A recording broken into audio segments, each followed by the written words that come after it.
Sunnyside Hospital, the physiotherapy department was in an old ward, so it was a very, very big area. We had this entire ward to ourselves.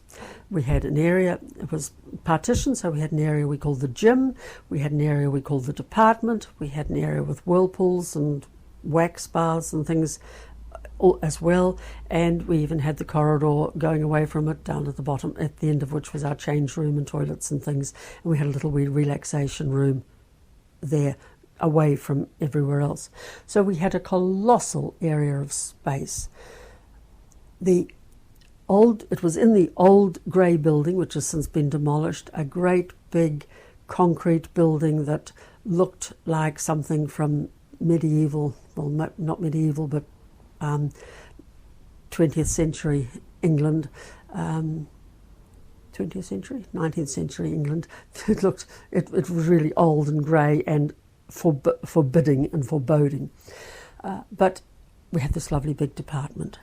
From there, we used to go out to the different areas. The whole hospital had separate area. Each unit of the hospital had its own building and all these grounds in between.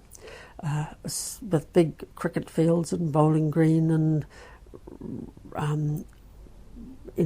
rugby or soccer fields scattered about. Also a chapel on the grounds.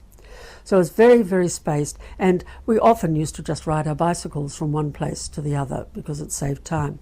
We wore white uniforms in those days and blue capes, and I can remember especially Molly Andre sitting on her bicycle with her cape flapping out the back of her as she rode frenetically from place to place. There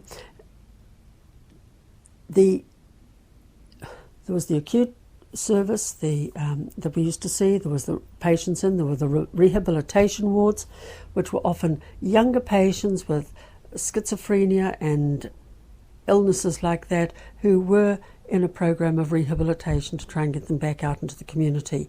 A very new and novel idea in those days. Then there were the long-term wards. Tapuna was a long-term ward with older people, middle-aged to older people who were chronically ill and probably who would never, in that time, leave hospital. Nowadays, there's no way they would be in hospital. There was Mahu, which was the alcohol and drug treatment ward, where people would come in and be resident there for 3 months. Their treatment program was a 3-month program, so they would have to come away from their jobs and their normal lives and be there for that length of time. It was then reduced to an 8-week program, and of course now anything like that is a day program and nobody leaves their work, but they were there for a longer time. Kennedy was another separate villa, and that was the long-term, old, burnt-out alcoholics. The thing that was distinctive about Kennedy, you'd walk in the front door and the smell of cigarette smoke would hit you, and the view of cigarette smoke, it was just a cloud in there.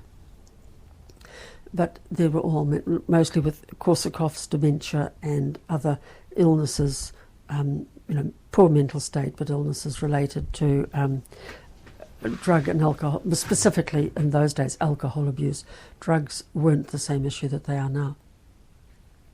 There was Clooney Villa, which was the geriatric area for psychogeriatric patients, and was always a locked ward, and you always needed your key to get in and out of Clooney. It was really rather sad going into Clooney because there'd be people who would be desperate to get out, and you would have to come in and actively lock the door behind you so they couldn't go out.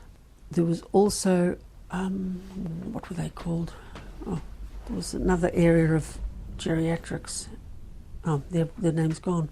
Anyway, there was different levels. There was also an adolescent unit which was tucked away in the back of the old grey building, and not a particularly pleasant area, but there would be a dozen teenagers in there who were mentally disturbed and unwell.